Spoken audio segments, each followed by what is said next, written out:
are back, and today we have a special video. The roster update is this Friday. Probably only have 2 or 3 left. I mean, if we include the playoff ones as well, right? So it is high time to maximize your stub count on MLB The Show 25. Today I'm breaking down. It's going to be very, very simple. It's unique. The game, I have it pulled up on my monitor next to me, right? So I can go through, I can look at the overalls, the current prices. Listen, I'm going to be honest. I have not been doing the due diligence looking at the stats. The boys that are on the Discord, Good Talk Bud, Stub, they have been the ones tracking the stats really since the beginning, middle, end of August, right? So I'm not going to lie, I kind of fell off a little bit. But we're back using my tools that funnel the membership. So we're going to go through, I'm going to show you boys the perks of being a member and a little bit of new news. This new tool that we will be launching soon has every single player in the game projected. Insane. Insanity. This cannot not be underestimated. So we're going to go through a lot tonight. Looking at pitchers first, we have a pitcher projection sheet. This is where we go through and we assign what we think pitchers will get changed for each of their stats, and then we get their actual overall, right? So taking a look at this sheet right here, we got Shota Imanaga looking pretty good, 50% ROI, not too shabby. So continuing on, we have Christopher Sanchez plus 0.2. This one hurts. This one does hurt because Christopher Sanchez, he's somebody that a lot of people had a lot of from the last update. He didn't go diamond last time.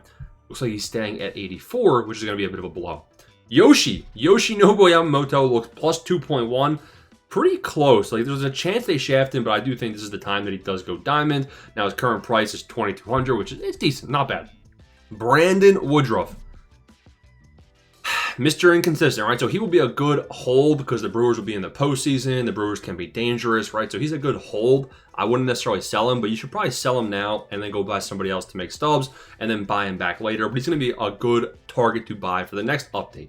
Nick Lodolo is plus 4, but he's got low innings pitched in this update, which makes him a very, very risky buy, very, very risky hold. But he's at quick sell, so honestly, I don't mind buying Nick Lodolo. Luke Weaver, nothing crazy. We got Trevor Rogers projected a lot, but he's currently priced as if he's already getting a plus 3. Can you really rely on a plus 6? Honestly, I don't think so. That's not my favorite right there. A couple of guys going down. A couple of decent upgrades. We got Drew Rasmussen, David Bednar, Shane Bieber. It's a Nick Lodolo 2.0. Low innings pitched, but this dude's projected to go to the moon. Who's that? Sean Armstrong coming in 78 to 81. A lot of profit could be made there if this guy does just go gold. If he goes gold, you're talking about making a heck of a good amount of coins. Now, a lot of the favorites are down here, guys that might be already inflated, like looking at Freddie P. Freddie Peralta, he looks plus 2, but he's already priced as that already. But, you know, we're going to be talking about plus 2.5. This guy does deserve to get a boost. He's a roller coaster of emotions. This time he's up. Kevin Gausman looks like he's due for a solid boost. He's actually not a bad ROI right now either. You can buy Kevin Gausman and you should be in a good spot. Garrett Clevenger also looks like he's going gold, but I don't love the price. I think he's priced pretty fair. You know, plus 2 is honestly hard to get. Like, they can easily shaft him and only go plus 1. We got Nick Pivetta due to go plus 1, but who cares? He's already a diamond. And we got Mr. Chapman. Aroldis Chapman, he's been good, man. Aroldis Chapman has, in fact, been completely lights out. Now we go over to the new roster update tool where I can go and I can look up any single player's name, including hitters, and I can tell you boys what their projection looks like. So the first name we're going to do is going to be Dylan Dingler. Dylan Dingler is projected diamond as of right now. He's due a contact right boost, a big contact left boost, power versus left, and what the hell is BC? Batting clutch. I was like, what the hell is that? So this is in development. We're still working on ironing out how we do our predictions, but Dylan Dingler looks plus 0.6 as of right now.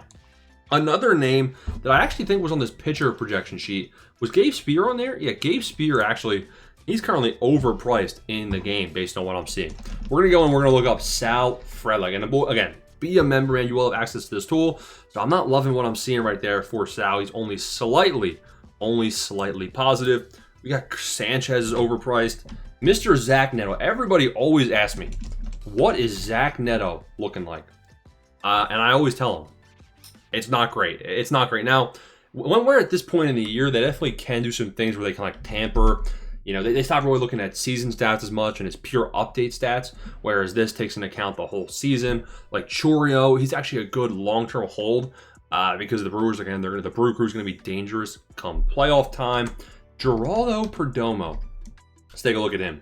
Again, he was one of my favorite buys going into this update period. Currently priced at 3,000 stubs, and you're welcome. This guy does look due for a boost in almost every single category. So I think Perdomo, if you have him, you are in a good spot heading into Friday's update. Michael Garcia. He looks slightly positive, so it's not terrible, but it's definitely not my favorite thing in the world. Gabriel Moreno is somebody that's also not at quick sell. Let's see why. Gabriel Moreno looks like he's due a +1 overall, so that's something interesting there. Ramon Laureano is almost priced as if he's going +2. He's an 83 overall, and he's currently projected as diamond. Well, look at the boost. Everything is due a boost for Ramon Laureano, so that's crazy. George Springer, there must be a stub transfer going on. His buy now is 8,000 stubs. He's projected +1.2. I think it's a bit conservative, but take a look at the stats, right? Like, I mean, he already has pretty good hitting stats in the game. I wouldn't be surprised if they make Springer a diamond manually and just bump him up even higher than expected. Bo Bichette is projected diamond. That would be a sneaky decent buy. He's priced at 2,000. If you buy him at 2,000, he doesn't go. He's probably a good long-term hold. But it looks like there's a good chance for him to actually go here based on this. Junior Caminero projected at almost +1. Kind of overpriced in the game. We already touched on Yoshinobu Yamamoto. Who else is slightly overpriced that I want to talk about? I mean, is Harrison Bader somebody that we got to talk about? Not really. He's dead zone 882. Now, somebody we should be talking about, someone you should consider buying, is Brenton Doyle, who's due a boost in everything. Currently an 81 overall, sitting at 700 stubs. So that's going to be something worth monitoring. Kevin Gausman, Devers, he's just too high hitting already, right? Like, +1.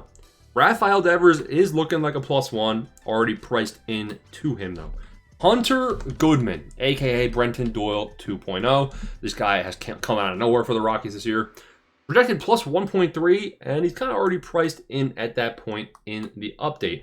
So Trevor Story's an 81, already priced out as an 82, and he's projected as almost +1. So I don't see if he's selling on Trevor Story.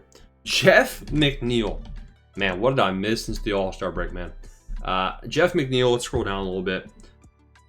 +1.3. That is a sneaky good buy. Now you're relying a bit on a batting clutch boost. Currently his clutch is 67, and he must have a decent, batting average in the clutch in real life. We got Trent Grisham coming in. Where's he looking at? He looks +1.3, not too shabby. Joe Adele. Hello Darkness. Wait, that's not even the right song, right? Hello. He looks +1.3 as well. So I'm seeing he's already priced actually as an 81. So I'm seeing some decent buy opportunities still. Looks like you're chasing, at this point in the year, when you're investing, right? When you're at this point in the roster rate cycle, you think you're chasing 30%. Since the game is now in the later cycle, you can actually achieve 60, 70, 80%, even though you're just starting investing the day before the update. So that's something to keep in mind as well. You can still make good stubs investing late. Ben Rice, not a fan. I'm not looking up Ben Nar. I will look up, the only pitcher I'll look up on here is going to be my boy. My boy that's been blowing saves, and he's been blowing one too many. Johan Duran. What about Nicholas Kurtz? Let's take a look at him.